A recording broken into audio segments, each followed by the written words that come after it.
வணக்கம் உறவுகளே, எல்லாரும் எப்படி இருக்கீங்க? நல்லா இருக்கீங்களா? நானும் நல்லா இருக்கேங்க. இன்றைக்கி நம்ம பார்க்க போகிறது அடிக்கிற வெயிலுக்கு இதமாகவும் உடல் சூட்டை தணிக்கக்கூடிய ஒரு அருமையான பாசிப்பயிர் கஞ்சி தாங்க பார்க்க போகிறோம். பாசிப்பயிர் கஞ்சின்னு சொன்ன உடனே நல்லா இருக்குமா என்ன ஏதுன்னு நினச்சிடாதீங்க. செம்ம டேஸ்ட்டாக இருக்குங்க. அப்படியே பருத்தி பால் போல் சாப்பிட்றதுக்கு அவ்வளோ டேஸ்ட்டாக இருக்குங்க. இந்த கஞ்சியில் அதிகப்படியான புரோட்டீனும் இருக்குங்க. காலையில் நம்ம பிரேக்ஃபாஸ்ட்டுக்கு எடுத்துக்கிட்டோம்னா உடம்பு நல்லா சுறுசுறுப்பாகவும் சூப்பராக இருக்குங்க. சரி வாங்க இந்த கஞ்சி எப்படி செய்யலான்னு சட்டுன்னு பார்த்துடலாம். இப்போ ஒரு கடாய் அடுப்பில் வச்சுக்கிட்டாச்சு. இதில் ஒரு கப்புக்கு பாசிப்பயிர் சேர்த்துக்கலாம். இதோட அளவு பார்த்திங்கன்னா 100 கிராம் இருக்குங்க. அடுப்பை மிதமான தீயில வச்சுக்கிட்டேவும் இந்த பாசிப்பயிரை பொறுமையாக நம்ம வறுத்து எடுத்துக்கலாம். இந்த கஞ்சி சாப்பிட்றதுக்கு அவ்வளோ அருமையாக இருக்குங்க. ஒரு முறை நீங்கள் ட்ரை பண்ணி சாப்பிட்டு பார்த்தீங்கன்னா திரும்ப திரும்ப செய்வீங்க. அவ்வளோ டேஸ்ட்டாக இருக்கும். அப்படியேவும் இந்த பருத்தி பாலெல்லாம் எப்படி ஒரு சுவையாக இருக்குமோ அதே சுவையில் இருக்குங்க. இப்போ நம்ம பாசிப்பயிரை நல்லா வறுத்துக்கிட்டாச்சு. இப்போ ஒரு பாத்திரத்துக்கு மாற்றிட்டு அதை ஆற விட்டுடலாம். இப்போ மறுபடியும் அதே கடாயை அடுப்பில் வச்சுக்கிட்டு ஒரு கப்புக்கு பாசிப்பருப்பு எடுத்தோம். அதே கப்லேயும் ஒரு 1/4 கப்புக்கு அரிசி எடுத்துக்கலாங்க. நான் இன்றைக்கி புழுங்கல் அரிசி தான் எடுத்துக்கிறேன். இந்த அரிசியை மிதமான தீயில வச்சுக்கிட்டேவும் நல்லா பொரிஞ்சு வர வரைக்கும் பொறுமையாக வறுத்து எடுத்துக்கலாம். இப்போ அரிசி நம்மளுக்கு நல்லா பொரிஞ்சு வந்துருச்சு.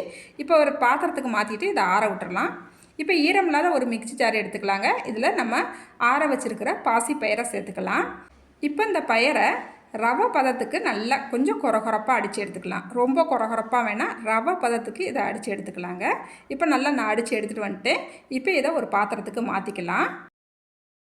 இப்போ நம்ம அரிசி வறுத்து வச்சுருந்தோம் இல்லையா, அதையும் மிக்சி ஜாருக்கு மாற்றிட்டு அதையுமேவும் ரவை பதத்துக்கு நல்லா கொரகொரப்பாக அடித்து எடுத்துக்கலாம். இப்போ இந்த அரிசியுமேவும் நம்ம ஏற்கனவே அரைச்சி வச்சுருக்கோம் இல்லையா பாசிப்பயிர் மாவு, அதோடு சேர்த்துக்கலாம். சேர்த்துட்டு இது இப்படியே இருக்கட்டுங்க. அடுத்து ஒரு பாத்திரம் அடுப்பில் வச்சுக்கிட்டு நம்ம பாசிப்பயிர் எடுத்தோம் இல்லையா, அதில் 6 கப்புக்கு தண்ணி அளந்து ஊற்றிருக்கிறேன். அடுப்பு சிம்மில் தான் வச்சுருக்கிறேன். இப்போ நம்ம அரைச்சி வச்சுருக்கிற மாவை இதில் சேர்த்துக்கலாம். தண்ணி சூடாகி கொதிக்கிறதுக்கு முன்னாடியேவும் நம்ம இந்த மாவை சேர்த்துக்கணும். இப்போ அடுப்பை சிம்மில் வச்சுட்டேவும் நம்ம இந்த பாசிப்பயிரும் அரிசியும் நம்ம அரைச்சி வச்சுருக்கோம் இல்லையா அந்த மாவை சேர்த்துக்கலாம். சேர்த்துட்டு நல்லா கலந்து விட்டுக்கலாம். நம்ம தண்ணி சூடான பிறகு சேர்த்தோம்னா கட்டிகள் விழுகிறதுக்கு வாய்ப்பு இருக்குது. அதனால் தண்ணி சூடு ஆகிறதுக்கு முன்னாடியேவும் இந்த மாவை சேர்த்துட்டு நல்லா கலந்து விட்டுக்கலாம். நம்மளுக்கு கட்டிகள் எதுவுமே விழுகாது இந்த மாதிரி சேர்க்கும் பொழுது. இப்போ நல்லா கலந்து விட்டுக்கலாம். இப்போ நம்ம மாவை நல்லா கலந்து விட்டுக்கிட்டாச்சு. நல்லா கட்டிகள் விழுகாமல் நல்லா கரைஞ்சி வந்துருச்சு. இப்போ அடுப்பை சிம்மில் வச்சுக்கிட்டேவும் கைவிடாமல் கலந்துக்கிட்டே இருக்கணும். கைவிட்டோம்னா நம்மளுக்கு கட்டிகள் விழுக ஆரம்பிச்சிடும். அதனால் கைவிடாமல் ஒரு 5-6 நிமிஷத்துக்கு நல்லா கலந்து விட்டுக்கிட்டே இருக்கலாம். நம்மளுக்கு சூப்பராக நல்லா வெந்து வந்துடும். இப்போ நம்ம கலந்து விட கொஞ்சம் கெட்டியாக இருக்குது.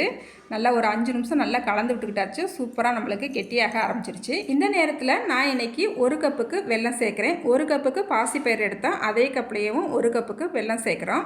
உங்கள்கிட்ட வெல்லம் இல்லைன்னா நாட்டு சக்கரை கூட நீங்கள் மாற்றி சேர்க்குறதுனாலும் சேர்த்துக்கலாம். வெல்லம் சேர்த்திங்கன்னா நல்ல ஒரு வாசமாக இருக்கும் இந்த கஞ்சி சாப்பிடும்பொழுது. இப்போ நல்லா கரைச்சி விட்டுக்கலாங்க. இந்த வெல்லம் நல்லா கரைஞ்சி வரட்டும். வெல்லம் சேர்த்து இந்த வெல்லம் கரைஞ்சி இந்த கஞ்சியோடு சேர்ந்து மிக்ஸ் ஆகி ஒரு சூப்பரான வாசனை வருதுங்க. இந்த வாசனைக்கேவும் இந்த கஞ்சியை இப்பயே சாப்பிடலாம் போல் இருக்குங்க.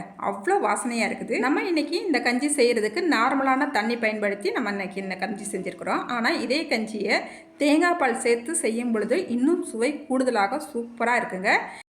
இந்த கஞ்சி நம்ம குடிக்கும் பொழுது இந்த பக்குவத்தில் இருந்தால் தான் குடிக்கிறதுக்கு நல்லா இருக்குங்க. ரொம்ப கெட்டியாக இருந்தால் குடிக்கிறதுக்கு நல்லா இருக்காது.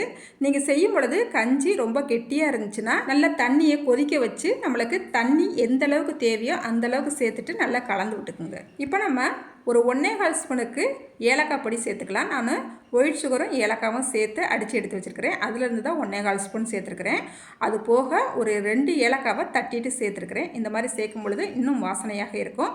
ஒரு சிட்டிகை உப்பும் சேர்த்துக்கலாங்க. இப்போ சேர்த்துட்டு நல்லா கலந்து விட்டுக்கலாம். அதுக்கப்புறமா கொஞ்சமாக தேங்காய் பூவும் சேர்த்துக்கலாம். மிஸ் பண்ணாமல் தேங்காய் பூ சேர்த்துக்குங்க. நல்ல ஒரு வாசனையாகவும் டேஸ்ட்டாகவும் இருக்கும்.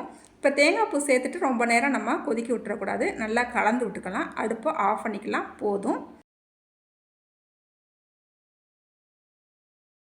இப்போ நம்மளுக்கு சுவையும் ஆரோக்கியமும் நிறைந்த பாசிப்பயிர் கஞ்சி சூப்பராக ரெடி ஆயிடுச்சுங்க. இந்த கஞ்சியை அடிக்கடி செஞ்சு நம்ம சாப்பிட்றதுனால நம்ம உடம்புல இருக்கிற சூட்டையும் தணித்து கொள்ளலாம். நம்ம உடம்புக்கு தேவையான புரோட்டீனும் நம்மளுக்கு கிடைக்குங்க. இந்த சத்தும் சுவையும் நிறைந்த இந்த ஆரோக்கியமான பாசிப்பயிர் கஞ்சியை நீங்களும் ஒரு முறை ட்ரை பண்ணி பாருங்கள். ட்ரை பண்ணிவிட்டு எப்படி இருந்துச்சுன்னு மறக்காமல் கமெண்ட்டில் சொல்லுங்கள். இந்த வீடியோக்கு ஒரு லைக் பண்ணிவிடுங்க. அடுத்த ஒரு வீடியோவில் பார்க்கலாங்க. பாய்.